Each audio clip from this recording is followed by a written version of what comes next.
For a long time, the idea of Prince Harry returning to Britain on anything resembling a regular basis has felt less like a logistical challenge and more like an impossibility. Not unlikely, not complicated, impossible.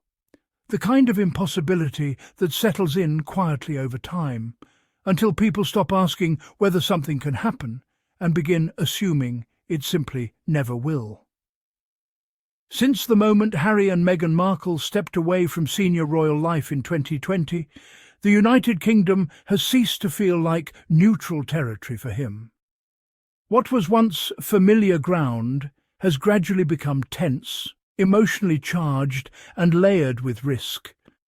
And that risk hasn't just been symbolic or reputational. It has been deeply physical, real, measurable, dangerous. Public debate has spent years obsessing over optics titles, protocol, palace intrigue, who said what and who broke which rule. But beneath that noise, Harry's lived reality has been far more basic and far more serious.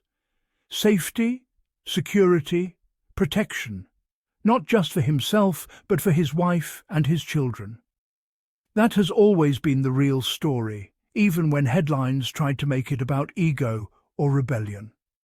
That is why the quiet shift now emerging from people close to the situation matters so much.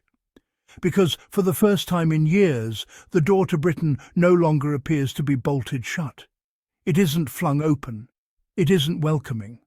But it may cautiously be unlocking. This is not because Harry is reversing course. It is not because the Sussexes regret their decision. And it is certainly not because they are inching their way back toward royal life. What appears to be changing are the conditions surrounding protection, boundaries, and realism.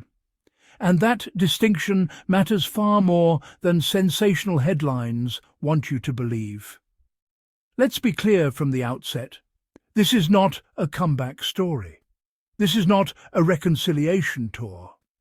This is not about uniforms, balconies, or symbolic gestures designed to reassure the monarchy.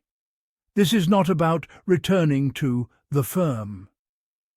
According to those familiar with Harry's thinking, any increased presence in the UK would look nothing like what the public has been trained to expect. There would be no working role, no reintegration, no ceremonial surrender.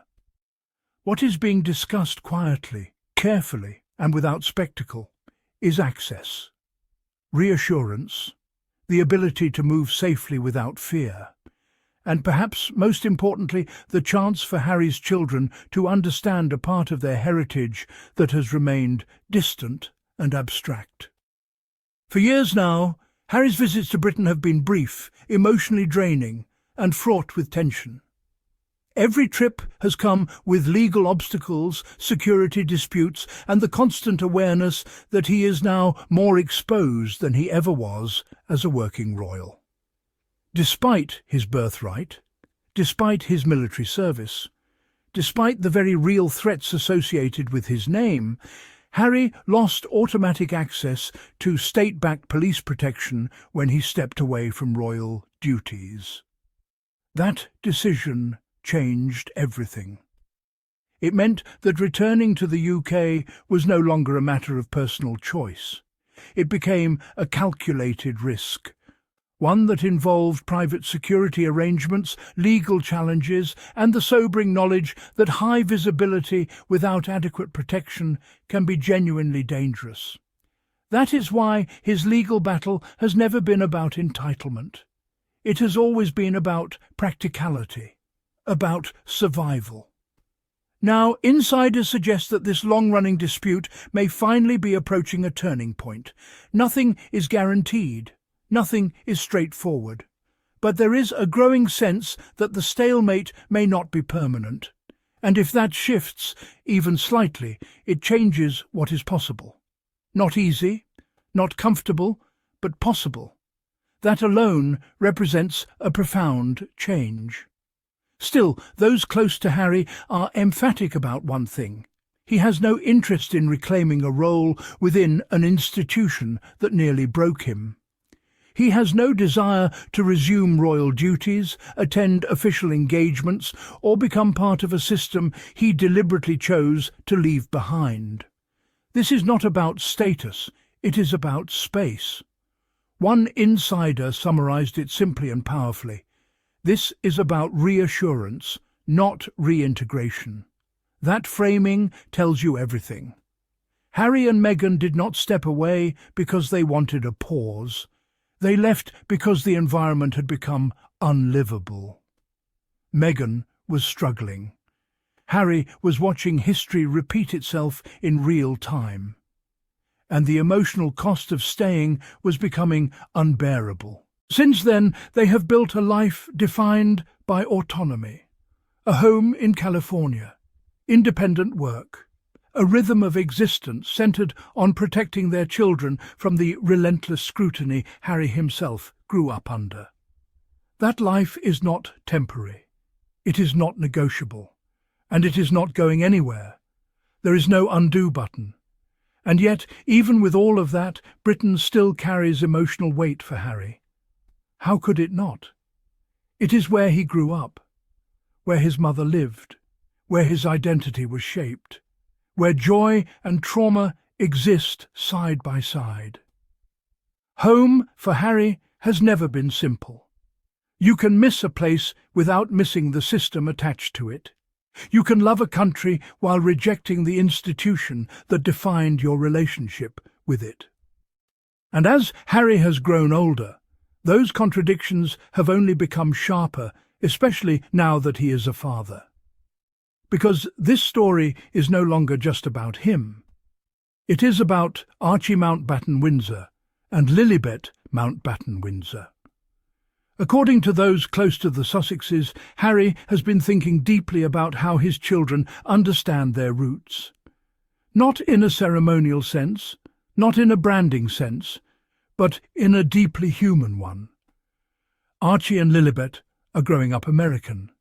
Their world is California sunshine, privacy, and a cultural rhythm very different from the one Harry knew as a child. But their history stretches across generations and oceans. Their grandfather's King Charles III.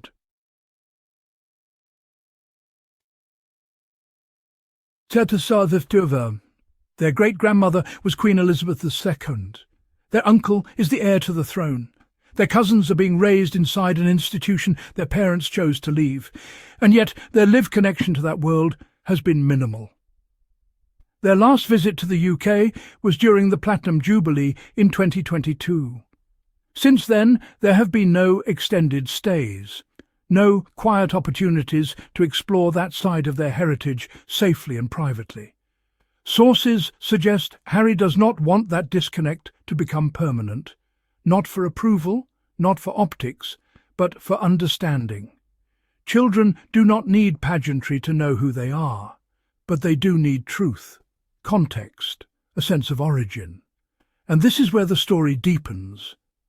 Insiders believe that if Harry does bring his children back to Britain, even briefly, it could shift family dynamics in ways nothing else has managed to do. Children have a way of disarming tension, of reminding people that time moves forward whether relationships are healed or not. Their presence does not erase pain, but it reframes it. That does not mean boundaries disappear. They do not. Trust has not magically returned. The distance is still real. The scars are still there. Any visit would be on Harry's terms, with security in place, privacy respected, and no expectations attached. Healing cannot come at the expense of safety. And where does Meghan stand in all of this? According to those close to the couple, they remain completely aligned. Meghan is not pulling Harry away from his past, nor pushing him toward it. She is supporting the life they have built, one rooted in emotional safety, intention, and choice. The narrative that Meghan took Harry has always been lazy. Harry made his choice because he recognized patterns he could not ignore. Meghan did not remove him from his family. She helped him choose himself. So, if the Sussexes return to the UK in any capacity, it will not be an act of surrender. It will be an act of control, of deciding when, how, and why. At its core, this is not a royal story.